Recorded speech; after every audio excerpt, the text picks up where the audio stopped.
दिन बाल Govind memorial private industrial training institute के भूमि पूजन के अवसर पर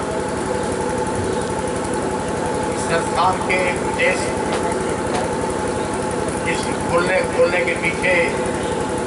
भाई बसंत सिंह की क्या मंशा है, इनके परिवार की क्या मंशा है, इसके लिए चल रही समारोह में अध्यक्षता कर रहे हमारे वरिष्ठ साथी और इस संस्थान के अध्यक्ष आदरणीय बसंत सिंह जी, इस अवसर पर यहाँ उपस्थित एक प्रसिद्ध उद्योगपति जो इसी जनपद के रहने वाले हैं आदरणीय बद्रीनाथ सिंह जी, एक अच्छे समाजसेवी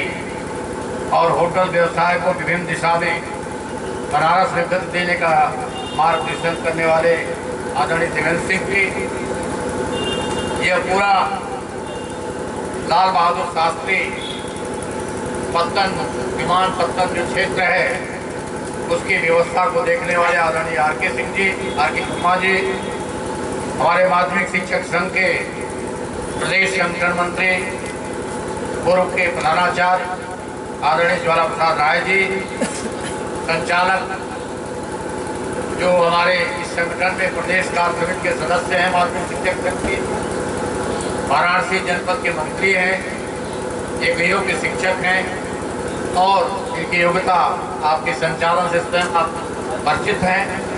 इनका पूरा परिवार हमारे बीच में बैठे हुए जो हम सबकी बातों को लेखनी से सजोकर जनता तक पहुंचाते हैं। दैक्षिक विचार पत्रिका के संपादक वीरेंद्र प्रताप जी, बहुत सारे हमारे पुराने शिक्षक साथी जो अवकाश प्राप्त किए हुए हैं बैठे हुए हैं, वो शिक्षक साथी, यहाँ की भद्र जनता, हमारी माताएं बहनें, बच्चियाँ और नागरिक बंधुओं, यह बड़ा व्यापक क्षेत्र है, इस पर चर्चा का बड़ा समय चाहिए। वो विषय में आयोग की रिपोर्ट दिया तो उसने कहा कि भारत जो है मानव संसाधन का बहुत बड़ा क्षेत्र है, यहाँ ऐसा काम, ऐसी शिक्षा होनी चाहिए जिसमें हम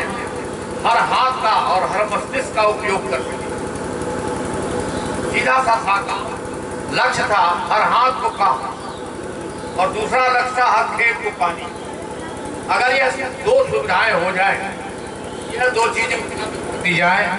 और इसके लिए शिक्षा का व्यापक प्रचार प्रसार हो तो शायद यह देश बहुत जल्द ही अपने पुराने उस गौरव यानी विश्व गुरु के पद पर पहुंच सकता है। बहुत डिटेल में न जाते,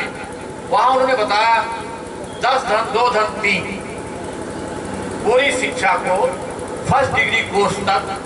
10 धन 2 धन 3 का नाम दिया, जो 66 का शिक्षक होते हुए भी 74 तक हमारी समझ में नहीं आया। साफ बता दूंगा कि अगर ये 10 धन 2 धन 3 है क्या, ये कहाँ क्यों जा रहा है। लेकिन जब शिक्षा समवर्ती सूची से हटाई जाने लगी 78 में, तब समझ में आया, तब हम लोगों ने पढ़ा कि अगर शिक्षा समवर्ती सूची से हटा दी जाएगी, यानी शिक्षा केवल राज्य का विषय रह जाएगी, केंद्र का विषय नहीं रह जाएगी, तो निश्चित रूप से जो कल्पना हर हाथ को काम देने की है, हुनर देने की है, वह अधूरी रह जाएगी। और हम जैसे लोगों ने पूरे उत्तर प्रदेश में, भारतवर्ष में कोई नहीं, जो उत्तर प्रदेश माध्यमिक शिक्षक संघ पूरे उत्तर प्रदेश में सरकार की कृपा से 38 दिन तक जेल में रहकर, सरकार की कृपा से 38 दिन का वेतन कटवाकर, सरकार की कृपा से बसंत सिंह जी बैठे उसमें एक हैं, सरकार की कृपा से अपनी जगह पर दूसरे लोगों की नौकरी तक लग गई, लेकिन सिकन न आई। किसी कवि ने लिखा था, सिकन न आई पर मन घट पर। लेकिन यह भारत के भविष्य के लिए जो शिक्षा समवर्ती सूची में थी, जिसके कारण आज पूरी चर्चा हो रही है, यह जो लक्ष्य आपके सामने था 5 जनवरी 1978 को हम सब की सेवाएं 11 बजे सरकार की एक नोक पर समाप्त हो गई। स्किल इंडिया की कल्पना कर रहे हैं, मेक इंडिया की कल्पना कर रहे हैं। यह योगदान उत्तर प्रदेश माध्यमिक शिक्षा के क्षेत्र में है। हम इसलिए कह रहे हैं कि बहुत सारे लोग सोचते हैं ये शिक्षक संघ के लोग अध्यापक हैं, आंदोलन करते हैं तो केवल अपने वेतन के लिए करते हैं। ये काम 1978 में हुआ, तब समझ में आया कि देश जो है आज दुनिया में प्राइमरी यानी प्राथमिक शिक्षा है, जो भी बच्चा तक ठीक ढंग से शिक्षा नहीं पाएगा वह अपने भविष्य का आगे कोई चयन नहीं कर सकता। प्लस 2 उसमें डिप्लोमा का अवसर है और प्लस 3 फिर डिग्री कोर्सेज का अवसर, यह उसका बंटवारा है। और वहीं पर कहा गया कि शिक्षा को 10 वर्ष के बाद 2 हिस्सों में बांट दिया जाए, educational and vocational. Educational and vocational यानी जो डिग्री पा करके, पोस्ट ग्रेजुएट पा करके ऊंचे काम में जा सकते हैं, रिसर्चेज में जा सकते हैं, विभिन्न क्षेत्रों के एक्सपर्टीज में काम कर सकते हैं, उनके लिए तो वह क्षेत्र है। लेकिन वोकेशनल का मतलब है कि जो बच्चा बहुत अच्छे शिक्षा की स्थिति में नहीं है, 10 वर्ष की शिक्षा के बाद ठीक ढंग से मूल्यांकन करके उसको डाइवर्ट किया जाए और उसी की चर्चा आदरणीय पारसनाथ जी ने 143, 146 या 173 के ट्रेड के रूप में हमारे सामने रखा। और सबकी न्यूनतम योग्यता है आज हाई स्कूल, यानी 10 वर्षीय पाठ्यक्रम कंपलसरी होना चाहिए। आज सरकार 8 वर्षीय पाठ्यक्रम कंपलसरी करके ये कह रही है कि हम देश के अंदर प्रारंभिक अनिवार्य शिक्षा दे रहे हैं, लेकिन हमें लगता है कि बिना 10 वर्ष की शिक्षा के बाद कोई बच्चा अपने जीवन के लिए कोई राह नहीं चुन पाएगा, तो एकेडमिक सेक्शन में जाए या वोकेशनल सेक्शन में जाए। और यह आज जो चर्चा हो रही है यह वोकेशनल नहीं, व्यावसायिक शिक्षा, व्यावसायिक शिक्षा की तरफ कि बच्चा पढ़ते पढ़ते अपने लिए व्यवसाय ले, अपने लिए व्यवसाय बना ले। यह बात हमारी प्रारंभिक तौर पर ये जो ITI है इसका काम है। मेरी तरफ से यह मोटी चीज हम आपको समझना चाहिए, अपने बच्चों के विषय में समझना चाहिए। जो कहीं किसी विषय में बहुत एक्स्ट्रा ऑर्डिनरी नहीं है, उसको बहुत आगे पढ़ करके केवल उसका समय जाया करना और अंत में कहना कि तुमको इतना पढ़ाया लिखाया गया, ग्रेजुएट हो गए, पोस्ट ग्रेजुएट हो गए, तुम किसी काम लायक नहीं, और उसे कुंठा में भेजना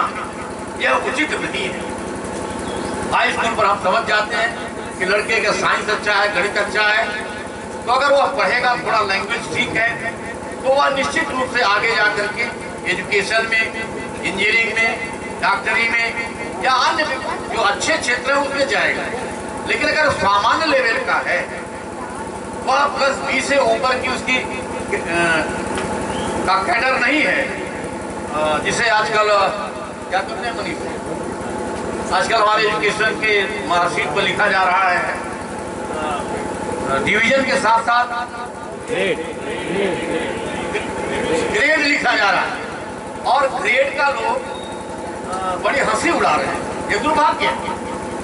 ग्रेड का मतलब है कि आपका किस विषय में क्या ग्रेड है, प्लस A1 है, प्लस A है, प्लस B है, प्लस या B है या C ग्रेड है।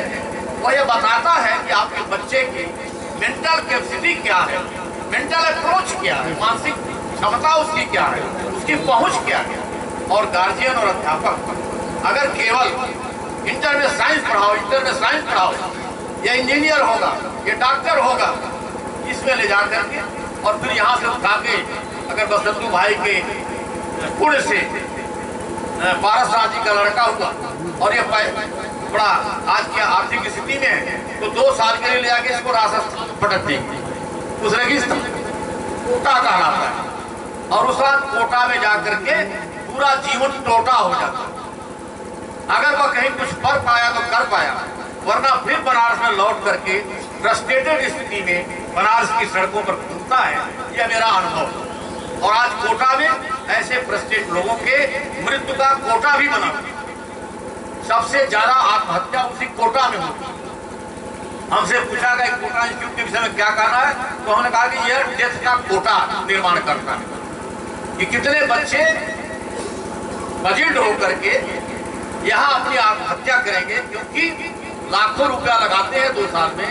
नहीं सफलता मिलती है, लौट के आते हैं, गार्जियन तो कोसता ही कोसता है। साथ का लड़का पढ़ करके तो 2-3 क्लास आगे जाता है और वो कहता का हो लौट के आ गया।